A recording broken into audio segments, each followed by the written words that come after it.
आप सभी को मेरा नमस्कार। मैं आपका दोस्त अनुज कुमार और आप देख रहे हैं अपना खुद का YouTube channel ABN news Bharat. साथियों, पुरानी पेंशन योजना एक ऐसा किस्सा है जिसको हर कर्मचारी वर्ग चाहता है कि पुरानी पेंशन योजना हमें मिलनी चाहिए।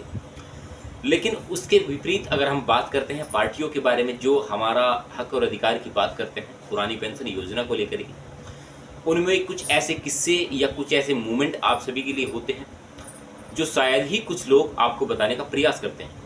और मैंने हमेशा वही मुहिम चलाई है जो कि हर कर्मचारी वर्ग को जानना जरूरी है, क्योंकि पुरानी पेंशन योजना के लिए जितने भी अभी तक आपने आवाज़ उठाई है उनमें अधिकतर मैंने वीडियोज़ में बोला है कि आपको आपका हक और अधिकार मिलना चाहिए। अब मैं आपके साथ जो किस्सा या बातें शेयर करने वाला हूँ पुरानी पेंशन योजना से रिलेटेड, वो ऐसी बातें होंगी जो शायद ही आपने अभी तक सुनी होंगी। मैं बात करूँगा कुछ टाइम पहले की, यानी कि 2024 की ही बात करूँगा, लेकिन बात करूँगा जनवरी महीने की, जिसमें पुरानी पेंशन योजना को लेकर केंद्र सरकार ने क्या कहा, कांग्रेस पार्टी ने क्या कहा, राजस्थान सरकार ने क्या कहा। क्योंकि जो 2024 की शुरुआत होती है और पुरानी पेंशन योजना के लिए हमारे जो कर्मचारियों का धरना प्रदर्शन थमता है, इन सभी के बीच क्या ताल्लुकात हैं, उस चीज़ के बारे में चर्चा करने वाला हूँ। अगर आपके पास समय हो तो ये वीडियो अंत तक जरूर देखना, क्योंकि आप ये समझ सकेंगे कि पुरानी पेंशन योजना के लिए जो हमने आवाज़ उठाई है, और जैसे अभी आपने सुना होगा कि फरवरी में जो कर्मचारियों ने या मार्च में जो कर्मचारियों ने अपने जो आवाज़ उठाने के लिए धरना प्रदर्शन इकट्ठा करने का प्रयास किया था, लेकिन उसे कहीं ना कहीं दबाने का प्रयास किया गया कि आपको ऐसा झांसा दिया गया कि अब आपके लिए कुछ स्पेशल होने वाला है, तो आप ऐसा मत कीजिए। बात करते हैं कांग्रेस पार्टी की। कांग्रेस प्रदेश अध्यक्ष गोविंद सिंह डोसरा और बामनवास विधायक इंदिरा मीना ने वित्त विभाग से पूछा कि क्या सरकार पुरानी पेंशन स्कीम बंद कर नई पेंशन स्कीम लाना चाहती है या पुरानी पेंशन स्कीम को ही जारी रखना चाहती है। कुछ ऐसे सवाल थे जो अनसुने या अनसुलझे रह गए, तो आज उन सवालों को उठाने का प्रयास करेंगे। राज्य में नई सरकार बनने के साथ ही पुरानी पेंशन स्कीम को लेकर सवाल उठने लगे। चुनाव में कांग्रेस ने ओल्ड पेंशन स्कीम पर कानून बनाने की गारंटी दी थी, वहीं भाजपा ने इस मामले पर संकल्प पत्र में कुछ भी नहीं कहा। हालांकि पत्रकारों के सवाल पर गृह मंत्री अमित शाह ने यह जरूर कहा था कि हमें इसके लिए कमेटी का गठन करना पड़ेगा।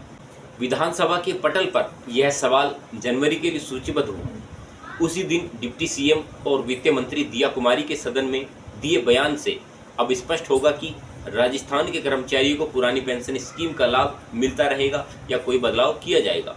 गौरतलब है कि राजस्थान में अशोक गहलोत ने राज्यकर्मियों के लिए पुरानी पेंशन स्कीम लागू की थी। बाद में इसमें बोर्ड, निगम जैसी स्वायत्त संस्थाओं के कर्मचारियों को शामिल किया गया था।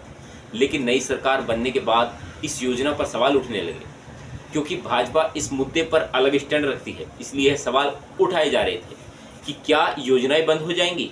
अब विधानसभा सत्र का वो दिन आता है जिसके बारे में चर्चाएं होने वाली। विधानसभा सत्र में 22 जनवरी को वित्त मंत्री दिया कुमारी इस स्थिति स्पष्ट करेगी कि कांग्रेस प्रदेश अध्यक्ष गोविंद सिंह डोसरा और बामनवास विधायक इंदिरा मीना ने वित्त विभाग से पूछा कि क्या सरकार पुरानी पेंशन स्कीम बंद कर नई पेंशन स्कीम चालू करना चाहती है या पुरानी पेंशन स्कीम को ही जारी रखना चाहती है। साथ ही उन्होंने राज्य कर्मियों की संख्या बताने की भी मांग की जिन्हें पुरानी पेंशन स्कीम का लाभ मिल रहा है। कांग्रेस प्रदेश अध्यक्ष गोविंद सिंह डोसरा और बामनवास विधायक इंदिरा मीना ने वित्त विभाग से पूछा कि क्या सरकार पुरानी पेंशन स्कीम बंद कर नई पेंशन स्कीम लाना चाहती है या इस पर अभी कोई विचार करने का संशय बनाया जा रहा है। पुरानी पेंशन स्कीम पर भाजपा का स्टैंड साफ रहा है। भाजपा नई पेंशन स्कीम के पक्ष में रही है। हिमाचल और कर्नाटक में इस स्कीम को भाजपा की हार की प्रमुख वजह माना जा रहा है। लेकिन यह भी तय है कि भाजपा ने इस योजना को लेकर अपना स्टैंड बरकरार रखा है। इसके बावजूद तीनों राज्यों में भाजपा ने जीत दर्ज की थी। चुनाव में भी भाजपा ने इसे संकल्प पत्र में शामिल नहीं किया था। अब उसी को लेकर ओल्ड पेंशन स्कीम के पक्ष में यह दलील दी जाती है कि यह सामाजिक सुरक्षा के लिए जरूरी है। 30-35 साल नौकरी करने वाले का बुढ़ापा सुरक्षित हो, यह सरकार की जिम्मेदारी है। वहीं इसके खिलाफ यह तर्क दिया जाता है कि इसे राज्य का आर्थिक बोझ बढ़ेगा, इसलिए यह तर्कसंगत नहीं है। पिछले दिनों आरबीआई ने भी अपनी रिपोर्ट में ओल्ड पेंशन स्कीम को लेकर आगाह किया था कि आरबीआई कहता है कि कुछ राज्यों में पुरानी पेंशन योजना को लागू करना और कुछ राज्यों के भी इस दिशा में आगे बढ़ने से राज्य के वित्तीय बोझ पर असर पड़ेगा।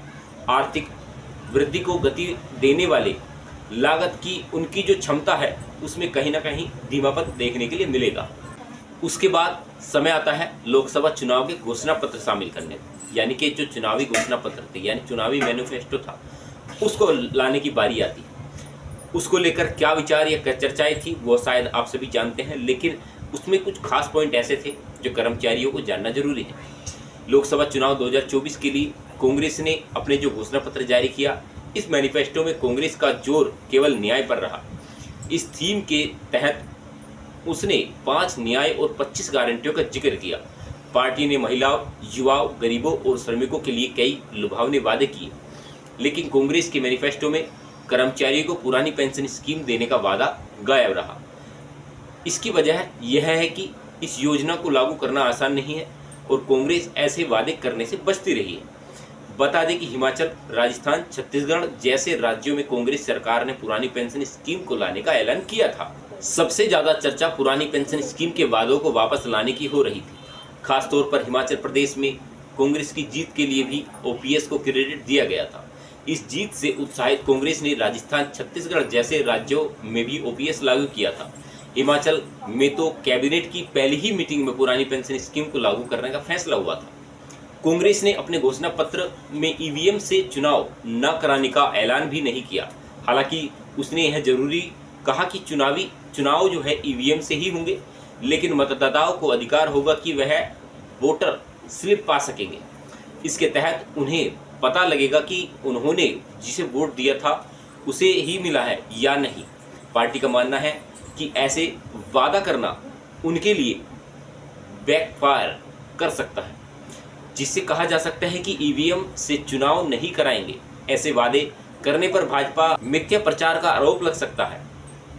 इसके अलावा भाजपा की ओर से यह भी कहा जा सकता है कि हर करीबी देखकर कांग्रेस अब ईवीएम पर ही सवाल उठा रही है।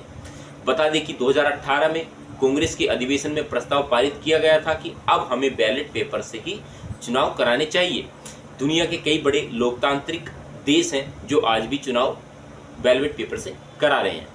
उसके ठीक कुछ समय बाद एक न्यूज़ आर्टिकल में खबर छपती है कि केंद्र और राज्य सरकारों में पुरानी पेंशन बहाली की मांग को लेकर कर्मचारी संगठन को कांग्रेस पार्टी से बड़ी उम्मीद थी कि वह ओपीएस के मुद्दे को अपने चुनावी घोषणा पत्र में शामिल करेगी। पार्टी के वरिष्ठ नेता पी चिदंबरम ने शुक्रवार को घोषणा पत्र जारी करते समय ये मुद्दा हमारे दिमाग में है, इससे पीछे नहीं हटेंगे। लेकिन अभी केंद्र सरकार ने वित्तीय सचिव की अध्यक्षता में ओपीएस के समाधान के लिए कमेटी गठित कर रखी है। उसकी रिपोर्ट अभी तक नहीं आई है। रिपोर्ट देखने के बाद पार्टी अलग कदम उठाएगी। सेम मुद्दा जो कांग्रेस पार्टी ने अपनाया वही सेम मुद्दा भारतीय जनता पार्टी ने भी अपनाया, यानी कि जो पुरानी पेंशन योजना है वो चाहे पक्ष की सरकार हो चाहे विपक्ष की सरकार हो, उन सभी बातों को देखकर लगता है कि ना ही तो केंद्र की सरकार है ऐसी जो पुरानी पेंशन योजना कर्मचारी को देने का हक और अधिकार समझती है, और सेम बात विपक्ष की हो विपक्ष की हो, लेकिन पुरानी पेंशन योजना के लिए जब तक आप खुद आवाज़ नहीं उठाएंगे, जिस को भी हम अपना हितैषी और अधिकारी मानते हैं कि वो हमारे लिए हक और अधिकार की बात करेगा, आज वही हमें धोखा देने के लिए तैयार रहता है। तो हम किस पार्टी पर विश्वास करें या किसको वोट करें या कैसे किस पार्टी का विश्वास जीतने के लिए प्रेरित हो सकते हैं। आप जो आपका वोट है यानी कि जो आपका कमेंट्स है वो बहुत स्पेशल और निर्णायक साबित होने वाला है। छोटी छोटी जानकारियां हैं जो आप लोग शेयर करेंगे तो ऐसे कुछ नॉलेजेबल वीडियोस शेयर कर सकते हैं आप उन लोगों को जो इस समय की मेन अपडेट जानना चाहते हैं, चाहे पुरानी पेंशन योजना हो, चाहे 7वें वेतन आयोग या 8वें वेतन आयोग के बारे में चर्चाएं करते हो। चलिए दोस्तों, मिलते रहेंगे, क्योंकि मैंने आपको वो किस्सा बताया है जो कि अनसुना रहा था, क्योंकि इसी चुनावी सीजन में कहीं ना कहीं आप ये मानकर चलिए कि जो आज स्पेशल आप सभी के लिए हो सकता है वो इस चैनल पर आपको सब जानकारियाँ मिल जाएंगी। चलिए नमस्कार दोस्तों, मिलते रहेंगे आपसे ऐसे ही नॉलेजेबल मुद्दों के साथ। तब तक अपना ख्याल रखें।